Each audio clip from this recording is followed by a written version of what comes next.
Salut tout le monde, c'est School of Train. Aujourd'hui, on se retrouve pour la SMFM P8 à Porte d'Auteuil. Allez, let's go.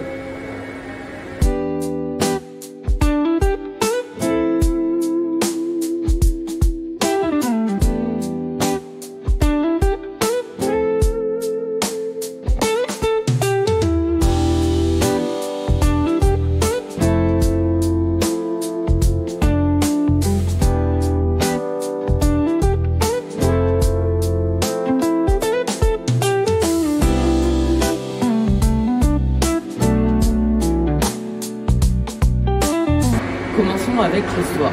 Si vous voulez savoir l'histoire entière de la boucle d'Auteuil, qui n'appartenait auparavant pas à la ligne 10, cliquez sur cette fiche qui vous ramènera à toute l'histoire de la boucle.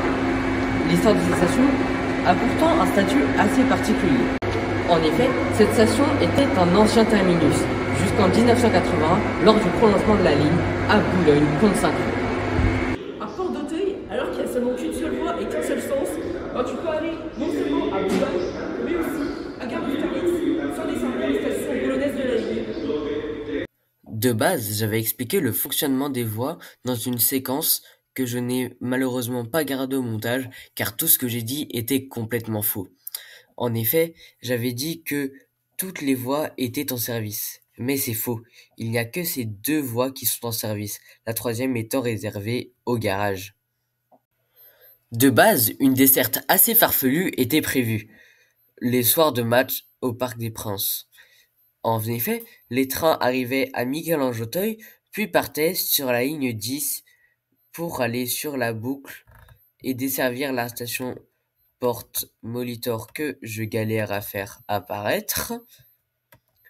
Malheureusement, cette station ne fut jamais utilisée et resta, au même titre que Caxo, une station non ouverte n'ayant jamais accueilli de voyageurs. Cela explique tout. La station Porte d'Auteuil ne devait pas être qu'un terminus, mais devait constituer un axe majeur les soirs de match au Parc des Princes. En effet, c'est pour ça qu'un raccordement a été construit entre les lignes 9 et 10, et que la station Porte d'Auteuil a été agencée de cette façon. Donc, les équipements. Alors, il y a une poubelle. Un lavoir.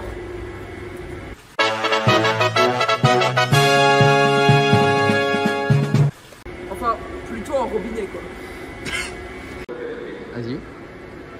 Il y a un panneau avec écrit Porte d'Auteuil. Ah ouais, logique. Vas-y. Un indicateur des minutes RATP. T'es trop petit pour le toucher. Ta gueule. Ouais. Alors ici, il y a non pas deux indicateurs de départ, mais 4 indicateurs de départ. Voilà, c'est un terminus original. Ça fait beaucoup là, non? Pour que toutes ces stations servent, il faut évidemment une bande d'alarme que je ne vais pas tester. Un distributeur. Un carte bleue, c'est où là? Ouais. Ah voilà, c'est bon. Sans contact. J'espère qu'ils vont... Voilà. Attends, quoi? Ah non, ok. Oui, je t'attends, allez. Et dur. Oh Non, ils ont non. pas. J'ai... Non mais c'est quoi ce truc? Ah non, ok.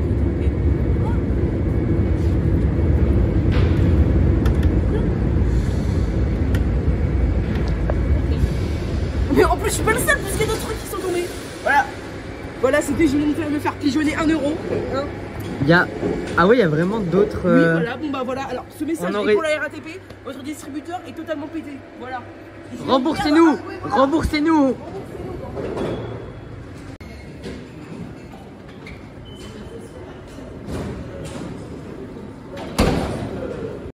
Afin de veiller à l'information voyageur, il y a des guichets. Mais sinon, il y a quand même encore les anciens guichets ici, sauf qu'aujourd'hui, c'est pas fermé. vu que là, dans notre tournage, nous sommes en pleine période de Roland-Garros, il y a des escaliers décorés par Renault. Même si une correspondance à Boulogne est nécessaire pour passer de l'autre côté de la boucle jusqu'à Austerlitz, des missions sont encore effectuées en faisant juste la boucle et en ne passant pas par les stations en banlieue.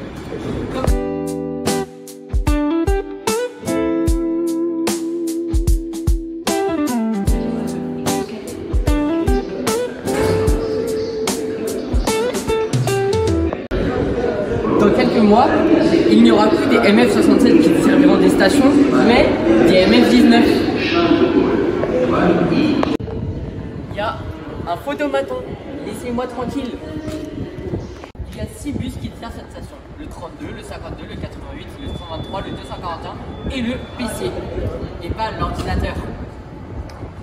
C'est totalement pas drôle. Par contre, le PC, c'est le passé de ce qui pourrait devenir le futur.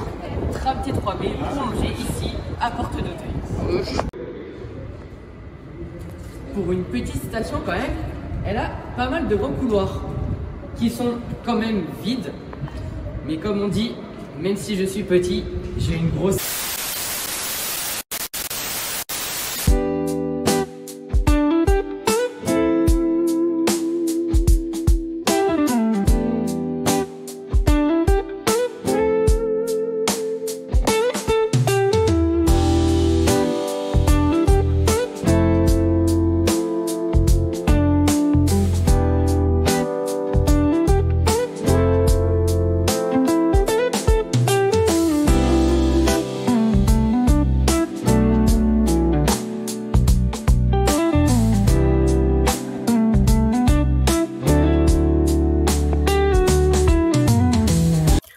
Comme vous pouvez le voir sur cette image, il y a 3 destinations sportives qui sont accessibles depuis cette station. Le stade Roland-Garros, le Parc des Princes et le stade Jean Bouin.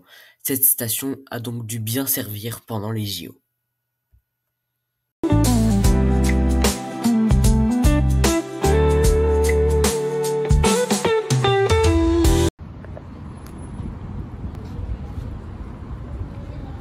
Il y a une sortie ici, la principale, qui donne du coup sur la gare routière.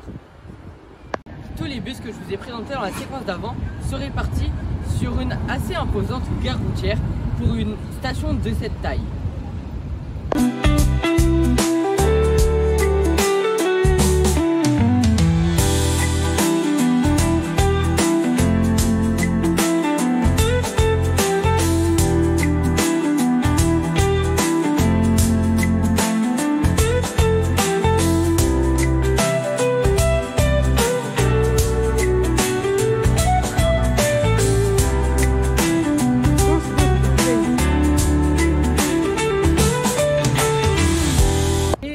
Malheureusement, car comme dans beaucoup de stations qu'on va voir, il n'y a qu'une seule sortie. Mais non, je rigole, allez.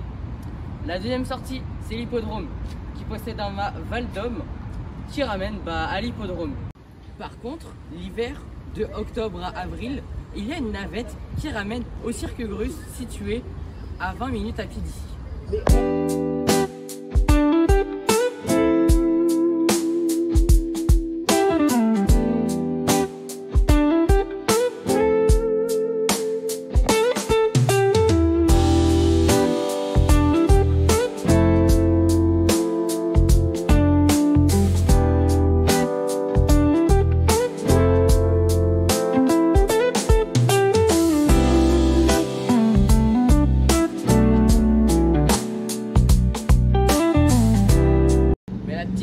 C'est la sortie 3, rue d'Auteuil. C'est l'un des seuls édicules Guimard de la 10 et un des derniers du métro parisien. Il n'est cependant pas d'origine car il n'a pas été signé par Hector Guimard.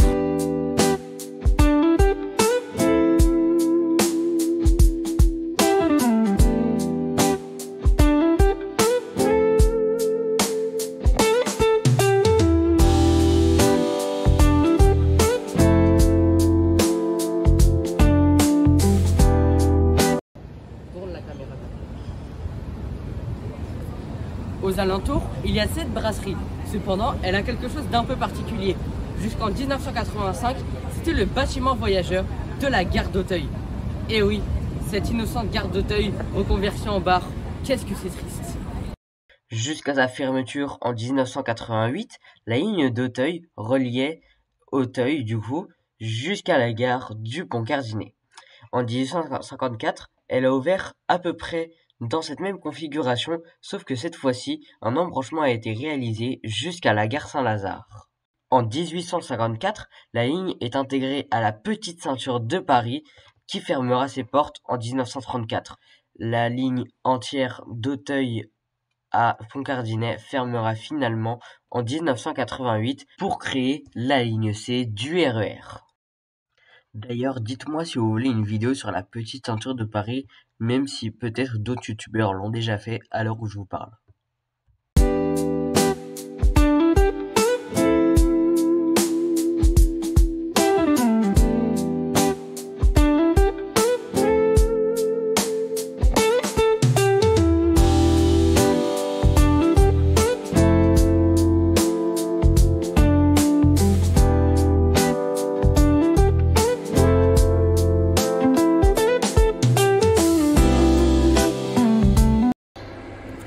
Un truc assez étrange, comme à Chardon-la-Gâche, je vous avais présenté les frises qui ressemblaient un peu à la Nord-Sud. C'est pareil à Porte d'Auteuil, sauf que cette fois-ci, c'est avec les panneaux.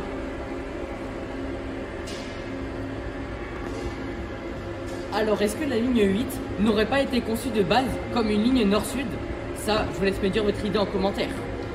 Je devais être à Segy aujourd'hui. J'ai raté ma journée juste parce que le troubadour là, comment il s'appelle, justement traîné, il est puni en fait. Du coup voilà, c'est chiant en fait.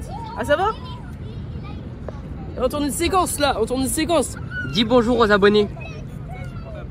Non, attends une peu. Bah nique ta mère.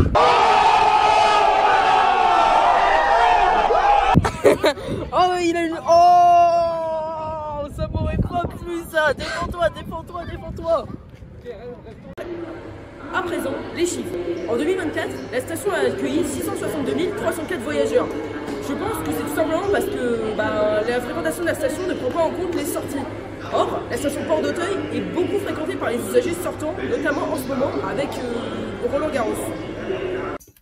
Mais c'est vrai que quand on sait qu'il y a eu 600 000 spectateurs à Roland-Garros en 2024, en plus de l'organisation des JO où les gens se sont principalement déplacés en métro, s'il n'y avait pas eu tout cela, la station aurait peut-être été moins fréquentée qu'Église d'Auteuil. Nous avons réalisé notre tournage le 24 mai 2025, c'est donc pour ça qu'il y a l'air d'avoir du monde sur les vidéos qu'on vous présente.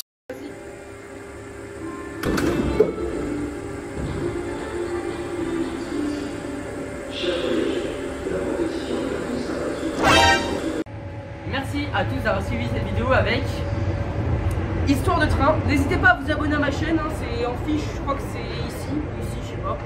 Et voilà, merci d'avoir regardé. Abonnez-vous à School of Train aussi en face. Ouais, voilà. Salut, à la prochaine Likez, vidéo. likez. Likez et commentez en masse. Salut.